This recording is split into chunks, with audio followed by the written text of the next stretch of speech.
Movie की शुरुआत heli की आवाज से होती है। वो बताती है कि आज से 14 साल पहले एक फंगल इन्फेक्शन ने धरती की लगभग 98% जिंदगी को खत्म कर दिया था। इस इन्फेक्शन ने पूरे वर्ल्ड में हंगर फैलाकर एक चेन रिएक्शन पैदा कर दी। लोग खाने के लिए एक दूसरे से लड़ने लगे और दुनिया भर में सिविल वॉर छिड़ गई। अब इस तबाह हो चुकी दुनिया में सबसे कीमती चीज है जमीन, क्योंकि सिर्फ वही लोग जिंदा रह सकते हैं जो खुद अपना खाना उगा पाते हैं। मौजूदा वक्त में कुछ हथियारबंद लोग एक ऐसी फार्म खोज लेते हैं जो करीब 40 एकड़ में फैली हुई है। वो हथियारबंद लोग उस 40 एकड़ की जमीन पर पहुंचते हैं और वहां घुस जाते हैं, जो पहली नजर में खाली लग रही होती है। फिर भी उनके लीडर जोर से फार्म के मालिक को आवाज लगाता है और साथ ही अपने कुछ आदमियों को छिपकर आसपास की जगह की जांच करने भेज देता है। उनमें से एक आदमी एक स्टेबल में दाखिल होता है, लेकिन अचानक पीछे से किसी की नाइफ अटैक से मारा जाता है। बाकी लोग कॉर्नफील्ड की तरफ बढ़ते हैं। तभी अचानक गन शॉट्स की आवाजें सुनाई देती हैं और कुछ ही सेकंड में वो सब मारे जाते हैं। अब ग्रुप को समझ आता है कि फार्म खाली नहीं है, वहाँ कोई जरूर मौजूद है,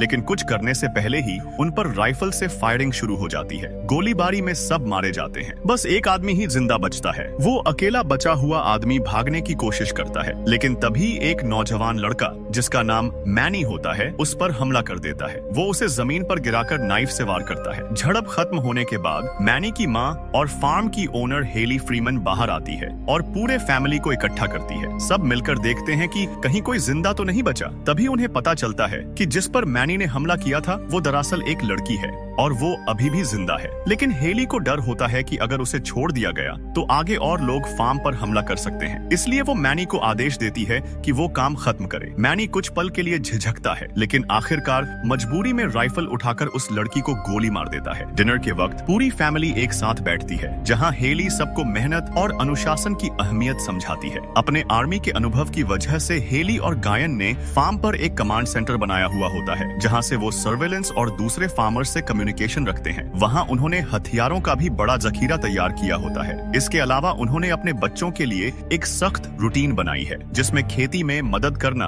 और कॉम्बैट टेक्निक्स सीखना शामिल है। कई दिन बिना किसी परेशानी के बीतते हैं, तब तक जब तक हेली अपनी पुरानी दोस्त से संपर्क नहीं करती। हेली अपनी पुरानी दोस्त ऑगस्टा से बात करती है। ऑगस्टा उसे चेतावनी देती है कि फ्लेमिंग्स नाम की किसान फैमिली पर हमला हुआ है और हमलावर असल में कैनिबल्स थे, यानी वो लोग जो इंसानों का मांस खाते हैं। वो हेली को सावधान रहने की सलाह देती है, क्योंकि ये खतरनाक लोग अभी भी आजाद घूम रहे हैं और अगला निशाना शायद वही बन सकते हैं। उधर मैनी अपने फार्म के सारे काम पूरे कर रहा होता है, लेकिन बिना अपनी माँ को बताए वो प्रॉपर्टी की इलेक्ट्रिक फेंस में एक छोटा सा रास्ता बना देता है। फिर वो अकेले समय बिताने के लिए लेक की तरफ चला जाता है। वहाँ कुछ देर बाद उसकी नजर दूर एक खूबसूरत लड़की पर पड़ती है। जाते वक्त वो चुपके से उसका पीछा करता है। वो लड़की दरअसल उस गांव की रहने वाली होती है जहां ऑगस्टा रहती है। मैनी उसे देखकर बहुत उत्साहित हो जाता है और उससे मिलने की इच्छा रखता है, लेकिन उसे घर लौटना पड़ता है क्योंकि वो अपनी बहन डानिस की सेरेमनी के लिए लेट हो रहा होता है। उस सेरेमनी में डानिस को उसके माता पिता औपचारिक रूप से एक वॉरियर घोषित करते हैं, जिसे हर हाल में फार्म की रक्षा करनी है। कुछ ही देर बाद मैनी घर लौटता है तो हेली उसे डांट देती है और पूछती है कि वो कहाँ था। मैनी बताता है कि वो ऑगस्टा के गांव के पास गया था और चाहता है कि उसे वहाँ के लोगों से मिलने जुलने की इजाजत मिले, लेकिन हेली उसे सख्ती से मना कर देती है और कहती है कि बाहर की दुनिया अब पहले जैसी नहीं रही और अजनबियों पर भरोसा करना खतरे से खाली नहीं है। हेली उसे सख्ती से मना कर देती है और कहती है कि जो कुछ भी उन्हें चाहिए वो सब फार्म पर ही है। उनकी एकमात्र जिम्मेदारी है जमीन और अपने परिवार की देखभाल करना। इसके बाद वो सबको सोने के लिए भेज देती है और मैनी से कहती है कि अगले दिन वो गायन के साथ पुरानी स्टेशन तक जाएगा, जहां उन्हें डेनिस की पहली पिकनिक में उसका साथ देना होगा। अगली सुबह मैनी, डेनिस और गायन स्टेशन की तरफ निकलते हैं, जबकि हेली घर पर रहती है और रेन और कुकी का ध्यान रखती है। इसी दौरान वो रेन को बताने लगती है कि कैसे उसने अपने आर्मी वाले दिनों में गायन से मुलाकात की थी। रेन ध्यान से सुनती है और मैनी की तरह ही वो भी अपने पापा के अतीत को लेकर उत्सुक हो जाती है। रेन अपनी माँ से पूछती है कि क्या फार्म के बाहर की दुनिया में अब भी जिंदगी बाकी है और क्या कहीं उसके उम्र के दूसरे लोग भी हैं। लेकिन हेली इस सवाल से बचती है। वो अपने बच्चों को सच्चाई नहीं बताना चाहती, क्योंकि उसे डर है कि अगर उन्होंने बाहर कदम रखा तो ये बर्बाद दुनिया उनकी जान ले लेगी। उधर स्टेशन पर डानिस, गायन और मैनी अपनी तलाश जारी रखते हैं। तभी डानिस को एक कमरा मिलता है जहाँ छत से कई लाशें लटकी होती हैं। वो सब डर जाते हैं, लेकिन इससे पहले कि कुछ समझ पाएं, सामने एक ग्रुप ऑफ आर्म्ड मैन आ जाता है। उनमें से 2 आदमी मिलिट्री यूनिफॉर्म पहने होते हैं। वो खुद को रूरल प्रोटेक्शन पेट्रोल के सदस्य बताते हैं और कहते हैं कि वो पास की बेस से आए हैं इलाके की सुरक्षा जांचने के लिए। वो लोग बताते हैं कि वो फ्लेमिंग्स फैमिली फार्म से आए हैं। ये सुनते ही गायन को याद आता है कि फ्लेमिंग्स फैमिली पर हाल ही में कैनिबल्स ने हमला किया था। बिना वक्त गंवाए गायन और बाकी सब अपने हथियार निकालते हैं और पूरे ग्रुप को मार गिराते हैं। इसके बाद मैनी सुझाव देता है कि उन्हें मरे हुए लोगों के सामान की तलाशी लेनी चाहिए। डैनिस भी ऐसा ही करने लगती है, लेकिन तभी अचानक एक आदमी जो अब तक जिंदा और छिपा हुआ था सामने आ जाता है। वो डैनिस को चुप रहने का इशारा करता है, लेकिन जैसे ही डैनिस मुड़ती है वो उस पर गोली चला देता है और वहाँ से भाग जाता है। गन शॉट्स की आवाज सुनकर गायन और मैनी दौड़ते हुए वहाँ पहुँचते हैं। वो डैनिस को घायल हालत में उठाते हैं और उसे जल्दी से वापस फार्म की तरफ ले जाते हैं। गोली डैनिस को बस हल्के से छूती है, इसलिए उसकी जान बच जाती है। गायन और हेली उसका जख्म साफ करते हैं और उसे कमरे में आराम करने के लिए छोड़ देते हैं। लेकिन मैनी खुद को बहुत दोषी महसूस करता है, क्योंकि वही था जिसने लाशों की तलाशी लेने का सुझाव दिया था, जबकि उन्हें वहाँ से तुरंत निकल जाना चाहिए था। रात बढ़ने पर उसे डर लगता है कि शायद किसी ने उनका पीछा किया हो, इसलिए वो दोबारा फार्म का चक्कर लगाने निकलता है। तभी उसे फेंस के दूसरी तरफ से कोई अजीब आवाज सुनाई देती है। वो तुरंत राइफल उठाता है और धीरे धीरे आगे बढ़ता है। जब वो फेंस के पास पहुंचता है तो देखता है कि वही लड़की खड़ी है जिससे वो लेक के पास मिला था। वो डरी हुई हालत में उससे मदद मांग रही होती है। मैनी ने लड़की को अपनी माँ से छिपाकर फार्म पर लाया था। सुरक्षा के लिए उसने उसे बांध रखा था, लेकिन मैनी उसे भरोसा दिलाता है कि वो उसे कोई नुकसान नहीं पहुंचाएगा। वो उसके हाथ पर लगे जख्म को देखना चाहता है ताकि इन्फेक्शन न हो जाए। उसी दौरान हेली फार्म के चारों ओर गश्त कर रही होती है। तभी उसे दूर से कोई आवाज सुनाई देती है। वो बिना देर किए अपनी बंदूक उठाती है और ट्रिगर दबा देती है, लेकिन वहाँ न कोई इंसान होता है न कोई जानवर। ये बात उसे और बेचैन कर देती है। वो तुरंत कम्युनिकेटर उठाकर कुकी से संपर्क करने की कोशिश करती है, लेकिन उधर से कोई जवाब नहीं आता। फिर हेली मैनी से संपर्क करने की कोशिश करती है और जब उसे पता चलता है कि वो अपनी तय पोजीशन पर नहीं है तो उसका गुस्सा और डर दोनों बढ़ जाते हैं। लेकिन सौभाग्य से फार्म पर कुछ अजीब नहीं होता। रात होने पर पूरा परिवार डिनर के लिए एक साथ बैठता है। खाने के दौरान गायन स्टेशन वाली घटना का जिक्र करता है और कहता है कि जो लाशें छत से लटक रही थीं, वो शायद कैनिबल्स का जाल था। रेन जिज्ञासा पूर्वक पूछती है कि उन्होंने ऐसा क्यों किया होगा। गायन शांत लहजे में समझाता है कि जब शरीर उल्टा लटकाया जाता है तो खून जल्दी निकल जाता है, जिससे शव सड़ने की प्रक्रिया धीमी पड़ जाती है। जबकि हेली दोनों को चेतावनी देती है कि ऐसे मामलों में ज्यादा दिलचस्पी लेना खतरनाक हो सकता है और बाहर की दुनिया अब पहले जैसी सुरक्षित नहीं रही। दूसरी तरफ लड़की चुपचाप मैनी की तरफ देखती है, लेकिन कुछ नहीं कहती। उसकी आंखों में डर और थकान साफ झलकती है। मैनी धीरे से उसे पानी देता है और कहता है कि अगर वो उसे सच बताए तो शायद वो उसकी मदद कर सके। कुछ देर की खामोशी के बाद लड़की बोलना शुरू करती है। लड़की खुद को दारा के नाम से परिचय देती है। वो बताती है कि वो एक वॉलंटियर नर्स है जो किसानों की मदद करने के लिए आई थी और अपनी आंटी ऑगस्टा के गांव में रह रही थी। लेकिन कुछ समय पहले कैनिबल्स के एक गिरोह ने उस गांव पर हमला कर दिया और वो किसी तरह वहां से भागकर फ्रीमैन फैमिली के फार्म तक पहुंची। मैनी उसकी बातों पर यकीन कर लेता है और उसकी रस्सियां खोल देता है। दोनों रात का बाकी समय बातचीत में बिताते हैं। मैनी उसे बताता है कि उसकी माँ हमेशा से लोगों पर भरोसा करने में मुश्किल महसूस करती है। जब ये पूरी दुनिया अराजकता में डूब गई तो हेली ने सबको फार्म के अंदर ही सीमित कर दिया। बाहर की दुनिया से सारे रिश्ते तोड़ लिए, क्योंकि उसके लिए फैमिली से बढ़कर कुछ नहीं था। दारा उसकी बात ध्यान से सुनती है और माहौल को थोड़ा हल्का करने के लिए अपने पास रखा टेप प्लेयर और हेडफोन्स निकालती है। वो मैनी से पूछती है कि क्या वो थोड़ा म्यूजिक सुन सकती है। मैनी मुस्कुराता है और दोनों बारी बारी से गाने सुनते हुए रात का बाकी वक्त हंसी मजाक में गुजारते हैं। सुबह होते ही हेली मैनी के कमरे में जाती है, लेकिन वहाँ उसका कोई पता नहीं मिलता। वो बाकी बेटियों से पूछती है कि मैनी कहाँ गया। रेन बताती है कि शायद वो बाण में होगा, क्योंकि जब भी उसे अकेला रहना होता है वो वहीं चला जाता है। लेकिन इस बार किस्मत मैनी के साथ नहीं होती। उसी वक्त हेली और गायन खुद बाण की तरफ बढ़ रहे होते हैं। तभी हेली और गायन वहां पहुंच जाते हैं। जैसे ही वो डारा को देखते हैं, हेली का चेहरा गुस्से से भर जाता है। दोनों पति पत्नी डारा को पकड़कर बाण से बाहर घसीटते हैं, जबकि मैनी को अंदर बंद कर देते हैं ताकि वो बीच में न आ सके। हेली अपनी बंदूक निकालती है और सख्त लहजे में पूछती है, सच बता, तू यहाँ क्या कर रही है और हमारे फार्म तक कैसे पहुंची? डारा वही कहानी दोहराती है जो उसने मैनी को बताई थी कि वो एक वॉलंटियर नर्स है जो यूनियन आर्मी के साथ किसानों की मदद के लिए आई थी, लेकिन कैनिबल्स के एक गिरोह ने उन पर हमला कर दिया और वो अकेली जिंदा बची। लेकिन हेली उसकी बातों पर यकीन नहीं करती। उसकी नजर दारा की हर हरकत पर होती है। माहौल में सन्नाटा छा जाता है। जमीन पर वार्निंग शॉट चलाया जाता है ताकि लड़की को डराया जा सके। कहा जाता है कि अगर उसने फिर झूठ बोला तो अगली गोली उसके सिर पर चलेगी। लड़की कसम खाकर कहती है कि वो सच बोल रही है। फिर वो बताती है कि वो ऑगस्टा टेलर की भतीजी है। वो कहती है कि उसकी आंटी ने ही उसे फ्रीमैन परिवार के फार्म तक पहुंचने का रास्ता बताया, क्योंकि वही लोग उसकी मदद कर सकते हैं। ऑगस्टा का नाम सुनते ही हेली को पुराने दिन याद आ जाते हैं। कुछ सेकंड बाद गायन और हेली कमांड रूम में पहुंचते हैं। मैनी घबराते हुए बताता है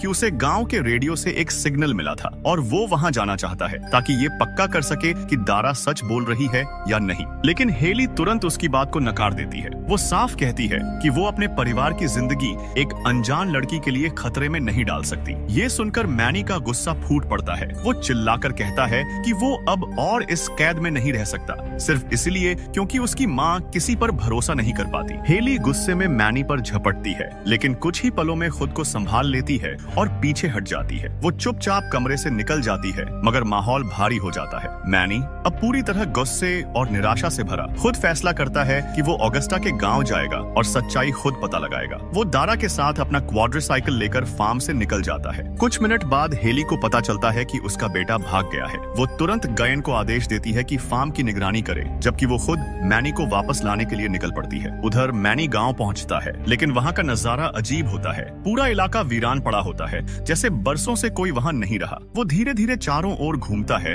और कई वाहन एक जगह खड़े देखता है। वह एक एक करके उनकी जांच करता है, लेकिन किसी में भी जिंदगी का कोई निशान नहीं होता। और फिर दारा अचानक सच्चाई बता देती है। कैनिबल्स पास ही हैं और उन्होंने उसे मजबूर किया था कि वो फ्रीमैन फैमिली को जाल में फंसाए। उसकी आंट ऑगस्टा को उन्होंने बंदी बना रखा है और अगर दारा उनकी बात नहीं मानती तो उसे भी मार दिया जाता। उसी वक्त गांव के 3 लड़के वहां आ जाते हैं। दारा बताती है कि वो इन्हें अब तक छिपाकर कैनिबल से बचाती रही है। ये सुनकर मैनी पहले तो सदमे में आ जाता है, फिर धीरे धीरे खुद को संभालता है। वो उन बच्चों को थोड़ा खाना देता है और कसम खाता है कि वो ऑगस्टा को बचाएगा और सबको सुरक्षित वापस फार्म तक ले जाएगा। उधर हेली भी गांव पहुंच चुकी होती है। वो सावधानी से ऑगस्टा के घर की तरफ बढ़ती है। अंदर जाते ही उसे सिर्फ बिखरे हुए सामान, संघर्ष के निशान और दीवारों पर खून के गहरे दाग दिखाई देते हैं। माहौल में सन्नाटा है, लेकिन हवा में एक डरावनी गंध तैर रही होती है। हेली धीरे धीरे कमरे से निकलकर ऑगस्टा के ऑफिस की ओर बढ़ती है। वहाँ उसे रेडियो चालू हालत में मिलता है और पास में ऑगस्टा और फेलिक्स की एक पुरानी फोटो रखी होती है। वो तस्वीर उठाकर अपने साथ रख लेती है, लेकिन जैसे ही वो मुड़ती है, पीछे से एक छाया उसके ऊपर झपटती है। कैनिबल्स में से एक वहाँ पहले से छिपा हुआ था। हेली उसे धक्का देकर लड़ने की कोशिश करती है, लेकिन वो हमलावर उससे ज्यादा ताकतवर होता है और अंत में उसे बेहोश कर देता है। इस बीच फार्म पर गैन और लड़कियां अपने रोज के काम में लगी होती हैं। वो सब सप्लाईज और एम्यूनेशन चेक कर रहे होते हैं। तभी कुकी स्क्रीन पर नजर डालती है और कुछ अजीब देखती है। वो तुरंत अपने पापा को बुलाती है और मॉनिटर दिखाती है। कैमरे में फेंस का एक हिस्सा टूटा हुआ नजर आता है। गायन बिना वक्त गंवाए अपना राइफल उठाता है और उस दिशा में निकल जाता है। वहाँ पहुंचकर वो आसपास नजर डालता है। पहले सब कुछ शांत लगता है, लेकिन फिर झाड़ियों के पीछे से कुछ हल्की हरकत सुनाई देती है। गायन धीरे धीरे बंदूक तानता है, सांसें थामे आगे बढ़ता है। गायन दूर पेड़ों के बीच कुछ हलचल देखता है। उसे लगता है जैसे किसी हिरन या एल्क के सींग झाड़ियों के बीच हिल रहे हों। वो हैरान रह जाता है, क्योंकि उससे यकीन था कि फंगल इन्फेक्शन के बाद धरती पर अब कोई जानवर जिंदा नहीं बचा। इतने सालों बाद किसी जीवित प्राणी को देखकर उसके चेहरे पर हैरानी और उम्मीद दोनों झलकने लगती हैं। लेकिन अगले ही पल सच्चाई सामने आती है। वो कोई जानवर नहीं बल्कि कैनिबल होता है, जिसने अपने सिर पर सींग बांध रखे होते हैं। अचानक उसके साथी पीछे से आता है और गायन के सिर पर जोरदार वार करता है। गायन जमीन पर गिरकर बेहोश हो जाता है। कुछ सेकंड बाद पूरा कैनिबल्स का गिरोह वहां प्रकट हो जाता है और फार्म पर धावा बोल देता है। दूसरी ओर रेन और कुकी कैमरों के जरिए सब कुछ देख रही होती है। हालात को समझते ही रेन तुरंत अपनी छोटी बहन कुकी को आदेश देती है कि वो नीचे बंकर में जाकर छिप जाए, जबकि वो खुद एक राइफल लेकर हालात संभालने निकलती है। वो अपने कमरे की खिड़की पर निशाना साधती है और साथ ही अपने पिता से संपर्क करने की कोशिश करती है। उधर गायन धीरे धीरे होश में आता है, लेकिन उसी वक्त दो कैनिबल्स उसकी बाहों को जमीन पर कीलों से ठोक रहे होते हैं। दर्द से कराहते हुए वो छटपटाता है। फिर उनमें से एक उसके हाथ का मांस नोचकर खाने लगता है, लेकिन गायन हिम्मत नहीं हारता। वो अपने दूसरे हाथ को किसी तरह छुड़ाता है और वही कील उठाकर सीधे उस दरिंदे के गले में घोंप देता है। उसका साथी हमला करने की कोशिश करता है, लेकिन गायन तेजी से पलटवार करता है और कील उसकी खोपड़ी में घुसा देता है। दोनों हमलावर वहीं ढेर हो जाते हैं। खून से लथपथ और थका हुआ गायन अब मुश्किल से सांस ले पा रहा होता है, लेकिन उसे पता है कि लड़ाई अभी खत्म नहीं हुई। उसके परिवार को अभी भी उसकी जरूरत है। गायन रेडियो उठाकर अपनी बेटी रेन से संपर्क करता है, ठीक उसी वक्त जब वो खिड़की से बाहर झांककर कैनिबल्स पर गोलीबारी शुरू कर चुकी होती है। उसकी निशानेबाजी कमाल की होती है। वो एक एक करके कई घुसपैठियों को ढेर कर देती है, लेकिन जल्द ही उसे एहसास होता है कि दुश्मन उसकी सोच से कहीं ज्यादा है। गोलीबारी तेज हो जाती है। खिड़की से उठते धुएं के बीच कैनिबल्स उसकी पोजीशन पहचान लेते हैं और जवाबी फायर करते हैं। एक गोली उसकी खिड़की के पास से निकलती है। बाल बाल बचते हुए वो जल्दी से पीछे हटती है और दीवार के पीछे छिप जाती है। तभी उसके कम्युनिकेटर में उसके पिता की टूटी हुई आवाज सुनाई देती है, रेन नीचे जाओ, बंकर में छिप जाओ अभी। दूसरी ओर काफी दूर हेली धीरे धीरे होश में आती है। वो खुद को एक अंधेरे तहखाने में बंधा हुआ पाती है, जहाँ चारों तरफ सड़ांध और खून की गंध फैली होती है और पास ही कोई भारी सांसें लेता हुआ नजर आता है और उसकी आंखें चौड़ी रह जाती हैं जब वो देखती है कि वहाँ ऑगस्टा जिंदा है। थकी हुई आवाज में हेली राहत की सांस लेती है और कहती है, मैंने सोचा था तुम मर चुकी हो। फिर वो जल्दी से बताने लगती है कि एक लड़की जो खुद को ऑगस्टा की भतीजी बता रही थी, उनके फार्म तक पहुंची थी। ऑगस्टा दर्द से कराहते हुए कहती है कि कैनिबल्स ने ही डारा को वहाँ भेजने पर मजबूर किया था। मुझे डर था कि वो फ्रीमैन फार्म तक पहुँचेगी ही नहीं या पहुँचकर जिंदा नहीं बचेगी। हेली तब बताती है कि मैनी ने ही डारा की जान बचाई। ये सुनकर ऑगस्टा की आंखों में संतोष झलकता है। वो मुस्कुराती है और कहती है, इस पागल दुनिया में भी तुम्हारा बेटा अब भी इंसान बना हुआ है। यही सबसे बड़ी जीत है। दोनों कुछ पल खामोश रहती हैं। फिर हेली दीवारों और दरवाजों को परखती है और कहती है, हमें यहाँ से निकलने का रास्ता ढूंढना होगा। लेकिन इससे पहले कि वो कुछ कर सके, तहखाने का दरवाजा जोर से खुलता है। अंदर कैनिबल्स का लीडर आता है, जिसकी आंखों में पागलपन झलकता है। वो हेली को देख मुस्कुराता है और कहता है, तो ये है मशहूर हेली फ्रीमैन। तुम्हारे बारे में बहुत सुना है। तुम सोचती हो कि तुम हमसे अलग हो, लेकिन सच ये है कि हम सब बस जीने की कोशिश कर रहे हैं। फर्क बस इतना है कि तुम जमीन खाती हो और हम मांस। हेली दांत भींचकर कहती है, तुम जानवर हो। वो हंस पड़ता है, जानवर शायद, लेकिन भूख इंसान को किसी भी हद तक ले जाती है। फिर वो अपने एक आदमी की ओर इशारा करता है और आदेश देता है, इसकी टांग काट दो। जब हम शिकार से लौटेंगे, मेरे लोगों को खाना चाहिए होगा। वो कपांगा चाकू उठाता है, लेकिन पहले बाकी कैदियों की तरफ बढ़ता है। वो दरिंदा बाकी सभी कैदियों को एक एक कर खत्म करने लगता है, जिनमें ऑगस्टा भी शामिल होती है। हेली असहाय होकर देखती रहती है, जबकि उसकी आंखों के सामने उसकी पुरानी दोस्त की जान ले ली जाती है। कई घंटे बीत जाते हैं। हेली थकावट और सदमे से लगभग बेहोश सी पड़ी रहती है। तभी वो दरिंदा फिर लौटता है, हाथ में एक बेल्ट लिए हुए। वो धीरे धीरे हेली के पास आता है और उसकी टांग के चारों ओर पट्टी बांधने लगता है, ताकि कटाई के वक्त खून ज्यादा न निकले। लेकिन उसी पल किस्मत पलट जाती है। हेली बिजली की तरह हरकत करती है। वो उसका हाथ पकड़कर मरोड़ देती है। राइली पूरी ताकत लगाकर उस आदमी को मार देती है। फिर वो घसीटते हुए बेसमेंट में जाती है ताकि उसका राइफल उठा सके। तभी ग्रुप का लीडर वहाँ आ जाता है, लेकिन हेली उससे पहले एक्शन में आती है और बिना झिझक अपनी गन से लीडर को मार देती है। अब आखिरकार हेली आजाद हो चुकी है और जल्दी से अपने परिवार के पास लौटने निकलती है। जाने से पहले वो ऑगस्टा के शव के पास झुककर दुख जताती है कि वो उसे बचा नहीं सकी। कुछ सेकंड बाद कोई दरवाजा खोलता है। हेली दरवाजा खोलने वाले पर गोली चलाने की तैयारी करती है, लेकिन सामने मैनी निकल आता है। उसे देखकर हेली को राहत मिलती है कि उसका बेटा सुरक्षित है। वो कहती है कि चाहे वो उससे नफरत करे, उसने हमेशा उसे बचाने की पूरी कोशिश की। मैनी जवाब देता है कि उसने कभी अपनी माँ से नफरत नहीं की